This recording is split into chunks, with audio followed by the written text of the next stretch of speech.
اور یہ فرمایا کہ جو بچوں کے ساتھ رحم کا معاملہ نہ کرے وہ ہم سے نہیں ہے. تو دل لگی بھی کرتے تھے بچوں کے ساتھ اور ان دل بھی بہلاتے تھے، لیکن ممبر پر تشریف فرما ہوتے تھے دین کی بات بتانے کے لیے. تو یہ فرمایا کہ لیدینی منکم اولو الالباب والنہا، تم میں سے مجھ سے قریب ہو کر کے وہ لوگ بیٹھا کریں جو عقل و سمجھ رکھنے والے لوگ ہیں. یعنی چھوٹے چھوٹے بچے بیٹھیں گے تو ان کو دین نہیں سمجھایا جائے گا، بڑے بڑے حضرات کو ہی دین سمجھایا جائے گا. میرے دل میں شروع میں یہ بات آئی تھی کہ میں ایسا کہہ دوں کہ بچوں کو ان کو ہٹا دیا جائے، جو بزرگ آئے ہوئے ہیں وہ سامنے بیٹھ جائیں. لیکن میں باہر مہمان ہوں، میں نے سوچا کہ کوئی مصلحت ہوگی دائیں بائیں بستی کے لوگوں کے اعزاز کے طور پر بٹھانے میں، لیکن مانا طیور صاحب اللہ کے ولی ہیں، اللہ ان کے دل میں بات ڈال دی، وہی ہو گیا جو ہونا چاہیے تھا.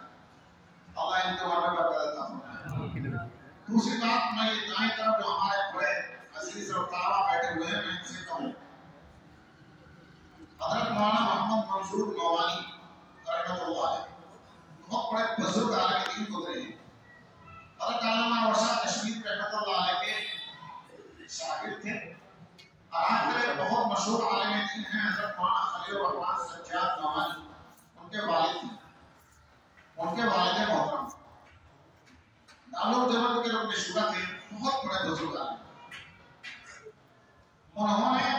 سنت کی اور حدیث کی اہمیت پر ایک بات یہ لکھی ہے کہ اگر کہیں کوئی حدیث پڑھ کر سنا رہا ہے یا قرآن و حدیث کی روشنی میں تقریر کی جا رہی ہے جیسے جلسوں میں ہوتی ہے،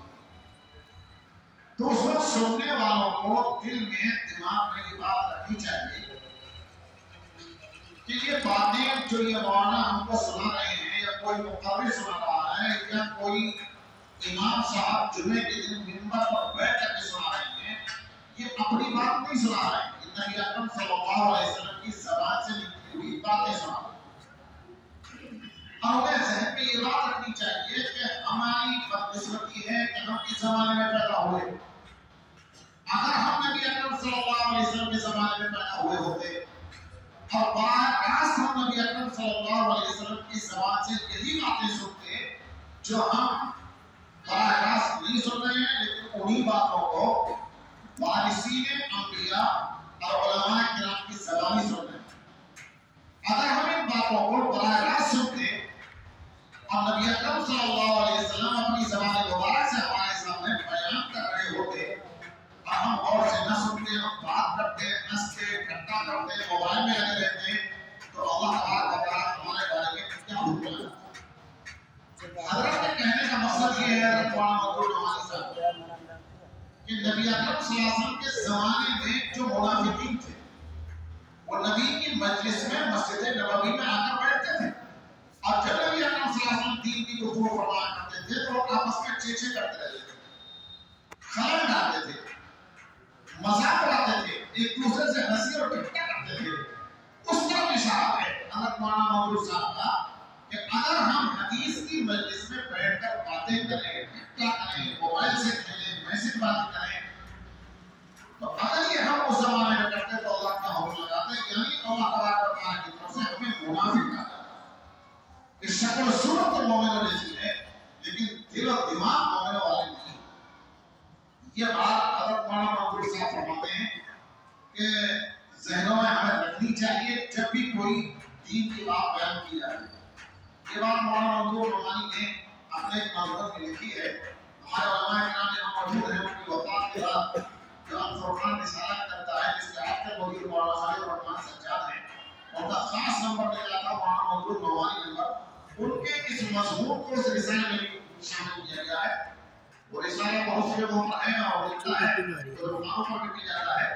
اس کتاب میں اس کو پڑھا جا سکتا ہے. اور سنت کی اور حدیث کی فضیلت اور اہمیت پر بہت باقی منظور ہے. جو لوگ اردو پڑھنا جانتے ہیں وہ پڑھنا چاہیے.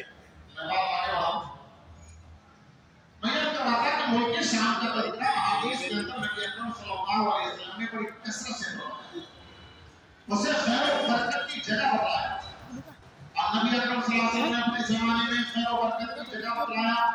تو دنیاوی مادی وسائل اور مال و دولت اور پیداوار کے اعتبار سے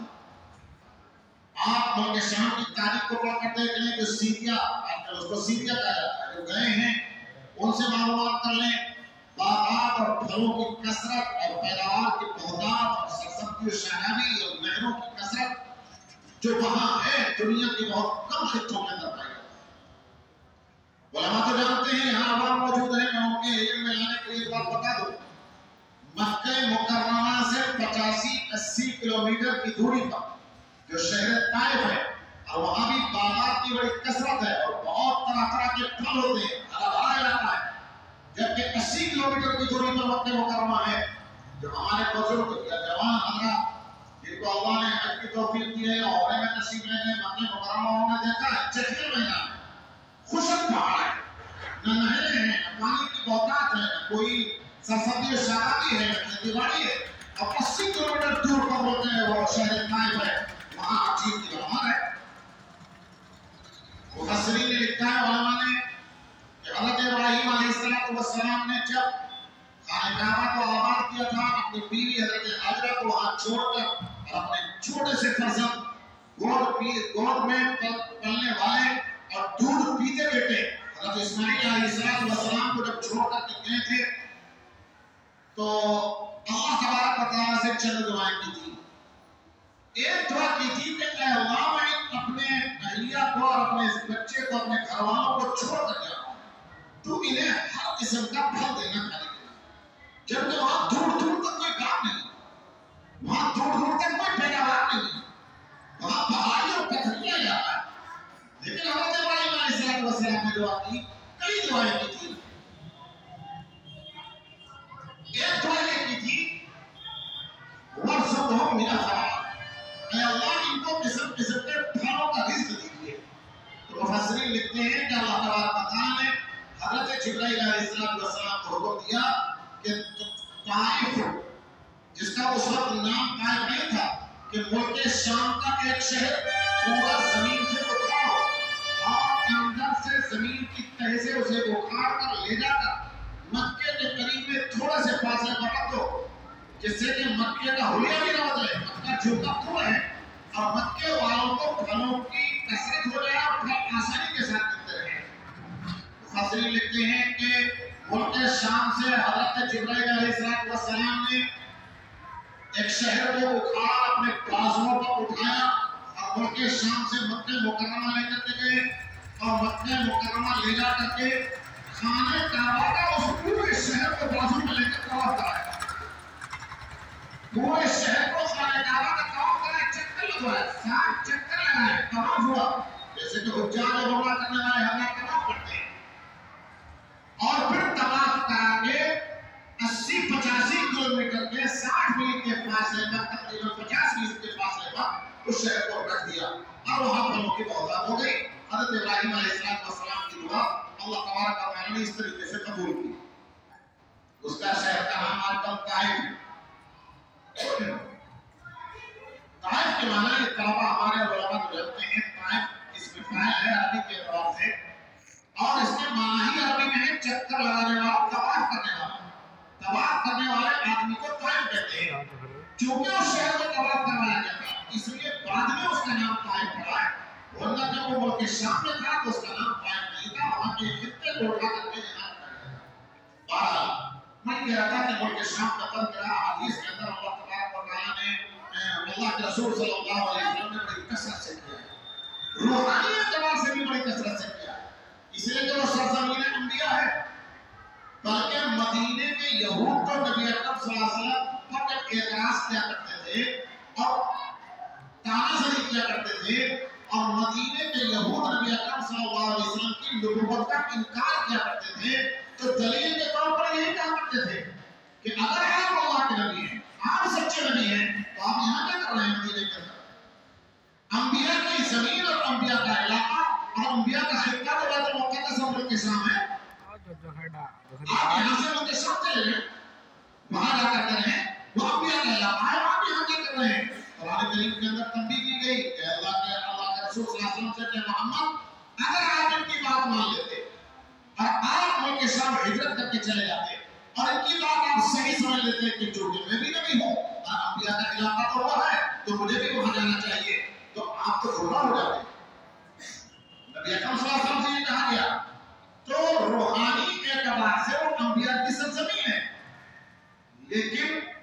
اس حدیث کے اندر اس کے علاوہ دیگر حدیثوں کے اندر بتایا گیا ہے کہ قیامت کے آنے کی علامت یہ ہوگا، قیامت کے آنے کی علامت یہ ہے کہ ملک شام جو ظاہری اعتبار سے بھی بابرکت، روحانی اعتبار سے بھی بابرکت، انبیاء کی سرزمین، لیکن جب قیامت قریب ہوگی تو پورے قیامت میں اہل شام کے اندر بھی فساد ہے اور ایمانی اعتبار سے ان میں بھی کمزوری ہو جائے گی۔ پھر یہ فرمایا کہ اگر ایسا ہو جائے کہ جب اہل شام کے اندر خرابی آ جائے اور وہ دین کا حلیہ بگاڑنے لگے اور ان کے اندر بھی ایمان کمزور ہونے لگے، فلا خیر فیکم، تو اب تمہارے اندر کوئی بھلائی نہیں رہے گی۔ تمہارے اندر بھلائی رہنے کا مطلب وہاں اسی لیے بتایا ہے کہ اب اگر تم ملک شام میں صرف اس لیے ٹھہرو اور اس لیے قیام کرو کہ یہاں نوکری اچھی ملتی ہے، یہاں پھل فروٹ بہت زیادہ ہے، یہاں پیداوار بہت زیادہ ہے، یہاں کا موسم بہت اچھا ہے، ہرا بھرا علاقہ ہے، صرف ظاہری اعتبار سے آپ وہاں ٹھہرنے کو پسند کرو تو ظاہری مال و دولت کے اعتبار سے وہاں ٹھہرنے میں کوئی بھلائی نہیں ہے۔ روحانی اعتبار سے جب تک بھلائی ہے تب تک بھلائی ہے۔ پھر ایک بات کی فرمائی نبی اکرم صلی اللہ علیہ وسلم نے جو پہلے کہ اس زمانے میں بھی جب ملک شام میں فساد ہوگا تو جیسے ہر زمانے کے بارے میں کہا ہے، نبی اکرم صلی اللہ علیہ وسلم فرما رہے ہیں کہ جب اہل شام میں فساد ہوگا اس زمانے میں بھی ایک جماعت ایسی ہوگی جو اس فساد کو ختم کرنے کا، بگاڑ کو ختم کرنے کا، اور وہاں جو منکرات ہوں گے، جو بدعات ہوں گی، دین کا حلیہ بگاڑا جائے گا، دین کو اصلی شکل پر لانے کا ایک جماعت کام کرے گا اور دنیا ان کی مخالف ہوگی اور لوگ ان کا مدد کرنے کو چھوڑ دیں گے اور لوگ ان کو رسوا کرنا چاہیں گے، لیکن وہ جماعت منصور ہوگی۔ منصور کا مطلب یہ ہے کہ اللہ کی طرف سے اس کی نصرت اور مدد کی ہے، اللہ کی طرف سے ان کی مدد نہیں ہوگی، چاہے دنیا والے ان کی مدد کرنا چھوڑ، دنیا والے ان کی مدد کرنا چھوڑ دیں گے اور دین کا جو حلیہ وہاں بگڑا ہوا ہوگا، جب لوگ اصلاح کی بات کریں گے اور دین کو صحیح شکل میں لانے کی کوشش کریں گے اور ظالم کے راستے سے ہٹا کر سیدھے راستے پر لانے کی جب کوشش کریں گے تو لوگ کوئی ساتھ دینے والے نہیں ہوں گے۔ چھوٹی سی جماعت ہوگی، اللہ کی مدد سے بڑھ ہوگی اور یہ ایسی جماعت ہمیشہ رہے گی قیامت تک۔ یہ جماعت کبھی ختم ہونے والی نہیں ہوگی۔ یہی بات اس حدیث میں فرمائی گئی ہے، وَلَا يَزَالُ طَائِفَةٌ مِّنْ أُمَّتِي مَنصُورِينَ، مسلسل میری امت کی ایک جماعت اور ایک گروہ مدد یافتہ ہوگا، اللہ کی طرف سے مدد ملتی رہے گی۔ لَا يَضُرُّهُم مَّن خَذَلَهُم، جو لوگ ان کی مدد کو چھوڑیں گے، خذلہ کے معنی آتے ہیں توفیق کا مقابلہ اور توفیق کی ضد ہے۔ ہمارے طلباء علماء جانتے ہیں کہ توفیق کہتے ہیں توجیہ الاسباب نحو مطلوب الخیر، اچھا کام کرنے کے لیے اسباب فراہم کرنا۔ جیسے مدرسہ چل رہا ہے تو مدرسے کو چلانے کے لیے اللہ کے اطاعت کی طرف سے اسباب فراہم کر دی جائیں، لوگوں کے قلوب کو متوجہ کر دی جائے، طلباء فراہم کر دی جائیں، مال و دولت کی جو ضرورت پڑتی ہے خرچے کی وہ فراہم کرتے ہیں، اللہ تعالیٰ یہ توفیق۔ اور اس کا الٹا یعنی اچھا بھلا کام کوئی کرنا چاہتا ہے لیکن اس کو اسباب نہیں مل پا رہے ہیں اور مدد نہیں مل پا رہی ہے تو اسے خذلان کہا جاتا ہے۔ یہی کہا گیا کہ جو لوگ ان کی مدد کرنا چھوڑ دیں گے تو مدد چھوڑنے والے لوگ اس جماعت کو کوئی نقصان نہیں پہنچا پائیں گے، اس لیے کہ اللہ تبارک و تعالیٰ کی نصرت ان کے اوپر ہوگی۔ جب اللہ کی نصرت ان کے اوپر ہوگی تو کوئی کسی کو کوئی اس جماعت کو کیا نقصان پہنچا سکتا ہے؟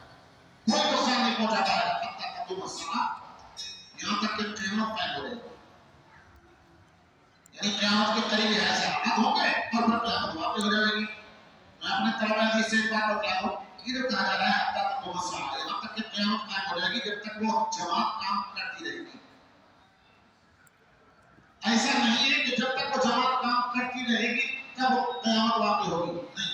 وہ جماعت کام کرتی رہے گی لیکن ایک دن وہ بھی آئے گا کہ وہ جماعت جو دین کی اصلاح کا کام کرنے والی ہوگی اور لوگوں کو بدعات سے ہٹا کر کے صحیح راستے پر لانے والی ہوگی، وہ ایک ایک کر کے ختم ہوتے جائیں گے، نئی نسلیں دین سے دور ہوگی، تو پوری جماعت ختم ہو جائے گی، تب قیامت واقع ہوگی۔ یہ بات میں اس لیے کہہ رہا ہوں کہ حدیث شریف کے اندر یہ کہا گیا ہے کہ قیامت قائم اس وقت تک ہوگی جب تک اللہ کہنے والا ایک آدمی بھی موجود رہے گا۔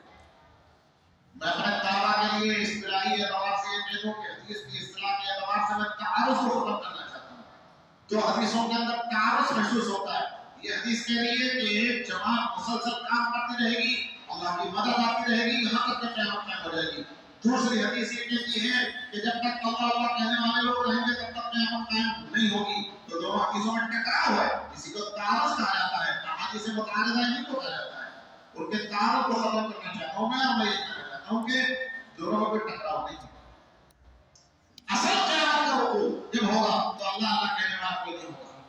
البتہ تھوڑا قیامت میں ایسی جماعت ہوگی جو اصلاح کا کام کرنے والی ہوگی اور جو راہ راست پر لانے کی دعوت دینے والی ہوگی، اسی کا تذکرہ اس کے اندر ہے. یہ کون سی جماعت ہوگی؟ مفسر محترم ہمارے محدث محترم ابن المدینی بہت بڑے محدث ہیں، وہ یہ کہتے ہیں کہ یہ محدثین کی جماعت ہوگی اور اصحاب الحدیث. یہ محدثین کی جماعت ہوگی کہ جو اصلاح کا کام کرتے رہیں گے اور اللہ تبارک و تعالیٰ کی مدد اور نصرت کو شامل ہیں. ہمارے مصنف نے ابن المدینی کا حوالہ ذکر کیا ہے، ورنہ دوسرے حضرات میں اور دوسرے گروہوں کو بھی بتایا ہے. جیسے کہا گیا ہے کہ محدثین کی جماعت ہوگی، یہ بھی کہا گیا ہے کہ فقہاء کی جماعت ہوگی، یہ بھی کہا گیا ہے کہ وہ جہاد کرنے والے مجاہدین کی مقاتلین کی جماعت ہوگی. لیکن سچی بات یہ ہے کہ دونوں میں کوئی آپس میں کوئی ٹکراؤ نہیں ہے. اصل بات یہ ہے کہ اللہ کی مدد ہر اس جماعت کو حاصل ہوگی جو دین کو مضبوط کرنے کا کام کرنے والی ہوگی. مفسرین تفسیر کے اعتبار سے، محدثین حدیث کے اعتبار سے، فقہاء فقہ احکام کے اعتبار سے، اور مجاہدین دشمنوں سے مقابلہ کرنے کے اعتبار سے ہر ایک دین کا کام کرے، ہر ایک کی لائن الگ ہے، ہر ایک کا میدان الگ ہے. جو اپنے میدان میں کام کر رہے ہو اپنے میدان میں کام کر رہے ہیں، مقصد سب کا ایک ہے کہ دین مضبوط رہے اور دین کے اوپر کوئی آنچ نہ آنے پائے. تو نصرت تم پر بھی رہے گی، تم پر بھی رہے گی، تم پر بھی رہے گی. اپنے اپنے ذوق کے حساب سے مفسرین کہہ دیتے ہیں کہ اللہ کی مدد کس طرح ہے. ترمذی نے اس حدیث کو روایت کیا، یہ کہا کہ حدیث حسن ہے صحیح. حضرت عبداللہ بن عباس سے روایت رسول اللہ صلی اللہ علیہ وسلم فرمایا ان اللہ تجاوز عن امتی الخطأ والنسیان، کہ اللہ تبارک و تعالیٰ نے میری اس امت سے غلطی اور بھول چوک کو معاف کر دیا ہے. یہ خصوصیت ہے ہمارے نبی اکرم صلی اللہ علیہ وسلم اور ہمارے نبی اکرم صلی اللہ علیہ وسلم کے واسطے سے اس امت میں کہ اگر کوئی کام غلطی سے ہو جائے تو اللہ کام پکڑ نہیں کرتا. اگر کوئی کام بھولنے سے ہو جائے تو بھول کے ہو جانے کی وجہ سے اللہ تبارک و تعالیٰ کے یہاں پکڑ نہیں ہوتی. پچھلی امتوں کی خصوصیت حاصل نہیں. پچھلی امتوں کو اگر غلطی سے بھی کوئی گناہ ہو گیا، بھولے سے بھی کوئی گناہ ہو گیا تو اس پر بھی پکڑ ہوتی تھی. لیکن ہمارے نبی اکرم صلی اللہ علیہ وسلم کی خصوصیت ہے، ایک اور حدیث کے اندر فرمایا رفیع عن امتی الخطأ والنسیان، میری امت سے غلطی اور بھول چوک کو اٹھا دیا گیا ہے. اس کا خمیازہ اور اس کا گناہ میری امت کو اوپر نہیں ہوگا. محدثین نے شرح کرتے ہوئے اس حدیث کے بیچ میں لفظ آیا ہے کہ ان اللہ تجاوز لاجلی عن امتی، ان اللہ تجاوز لاجلی عن امتی. اس حدیث کا مطلب یہ ہے کہ اللہ تبارک و تعالیٰ نے میری وجہ سے، نبی اکرم صلی اللہ علیہ وسلم فرماتے ہیں کہ اللہ تبارک و تعالیٰ نے میری وجہ سے کہ چونکہ میں امام الانبیاء ہوں، امام الرسول ہوں، خاتم النبی ہوں، ختم الرسول ہوں، میرے پر رسالت کا نبوت کا سلسلہ ختم ہو گیا اور تمام انبیاء کا میں امام ہوں اور مجھے فضیلتیں بہت ساری دی ہیں اللہ تبارک و تعالیٰ نے. تو انہیں فضیلتوں میں سے ایک یہ ہے کہ میری وجہ سے میری امت سے غلطی سے ہونے والے کاموں کا گناہ ختم کر دیا گیا، بھول چوک میں ہونے والے گناہوں کا کو بھی اللہ تبارک و تعالیٰ نے ختم کر دیا. یہاں عوام بھی موجود ہیں. میں یہ بات واضح کرتا ہوں، علماء تو پہلے سے جانتے ہیں. عوام کو سمجھانے کے لیے بات واضح کرتا ہوں، یہ نہ سمجھیں کہ غلطی سے کوئی کام ہو گیا تو دنیا میں بھی اس پر کوئی پکڑ نہیں اور آخرت میں بھی کوئی پکڑ نہیں. ایسا نہیں ہے. یہ حدیث صرف آخرت کی بات کرتی ہے کہ آخرت کے اندر اگر غلطی سے کوئی کام ہو گیا تو اس پر پکڑ نہیں ہوگی. لیکن دنیا کے اعتبار سے تو غلطی اگر کوئی کام ہو جائے تو غلطی سے کام ہونے پر بھی پکڑ ہوتی ہے.